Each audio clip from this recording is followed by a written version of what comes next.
Praise the lord. మన ప్రభు అయిన యేసుక్రీస్తు నామములో మీకు శుభాలు తెలియజేస్తూ ఉన్నాను. అందరూ బాగున్నారా? మీ కొరకు ప్రత్యేకంగా ప్రార్థన చేస్తూ ఉన్నాను. మీకు క్షేమము, నెమ్మది, సమాధానం కలగాలని ఈ దినం కొరకు సిద్ధపరచబడిన దేవుని యొక్క వాక్యాన్ని మనము ధ్యానించుదాం. యెహెజ్కేలు గ్రంథము 36వ అధ్యాయం 11వ వచనము. మునుపటి కంటే అధికమైన మేలు మీకు కలుగు చేసేదను.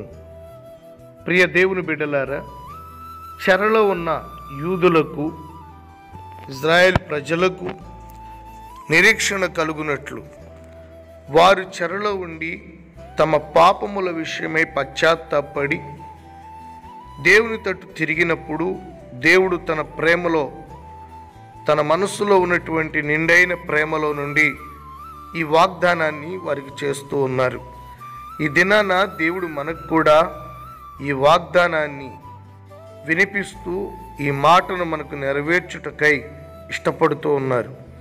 మునుపటి కంటే అధికమైన మేలు మీకు కలుగు చేసేదను.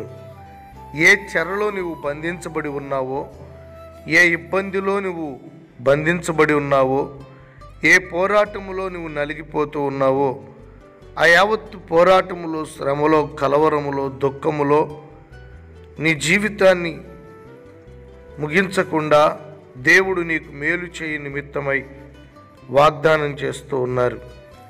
చెరలో నుండి నేను విడిపించడానికి, కలవరాలలోంచి నేను విడిపించడానికి, అధికమైన మేలు చేత నీ జీవితాన్ని సంతోషపరచడానికి, నీ హృదయమును ఉల్లాసముతో నింపడానికి దేవుడు కోరుకుంటున్నాడు.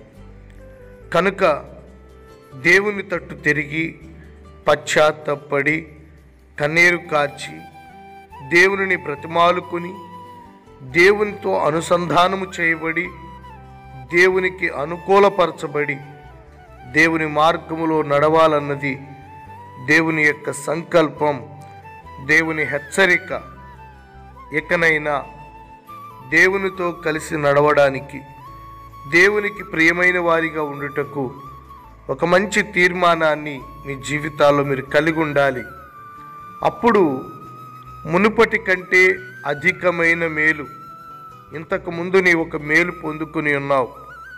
స్వస్థత కావచ్చు, ఆర్థిక పరిస్థితులలో దేవుని సహాయం కావచ్చు, కుటుంబ జీవితంలో దేవుని ఆశీర్వాదము కావచ్చు, వ్యాపారము, ఉద్యోగము, చేతి పనులు, ఎలాగున పిల్లల జీవితాలలో జరిగినటువంటి పలు రకాలైన మేలులు నీ జీవితంలో ఉన్నాయి.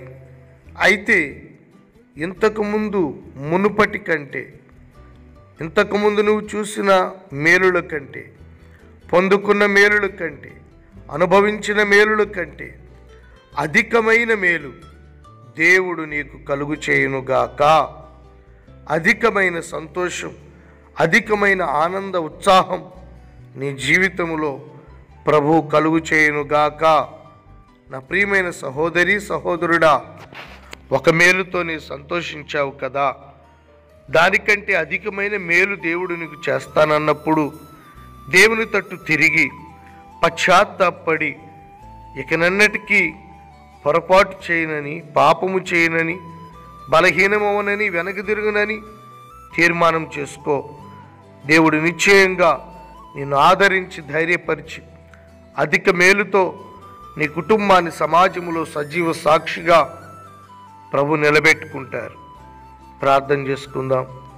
ప్రేమ స్వరూపుడువైన నా తండ్రి, పశ్చాత్తాపడి నీ తట్టు తిరిగి మీకు అప్పగించుకుంటున్న నీ ప్రజలకు మీరు చేస్తున్న వాగ్దానాన్ని బట్టి స్తోత్రాలు.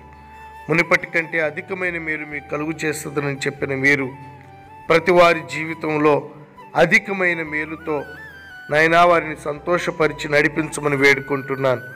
ప్రభువా, వారిని పరిశుద్ధపరచండి, పవిత్రపరచండి, స్థిరపరచండి, బలపరచండి. పరిశుద్ధతలో, ప్రతిష్టలో, యథార్థతలో, నమ్మకత్వంలో నీకు ఇష్టమైన వారిగా, నీకు అనుకూలమైన వారిగా, నీ రాజ్యం కొరకు సిద్ధపడే వారిగా బలపరచమని, మేలుతో ముందుకు నడిపించమని యేసు నామములో అడుగుతున్నాను తండ్రి. ఆమేన్.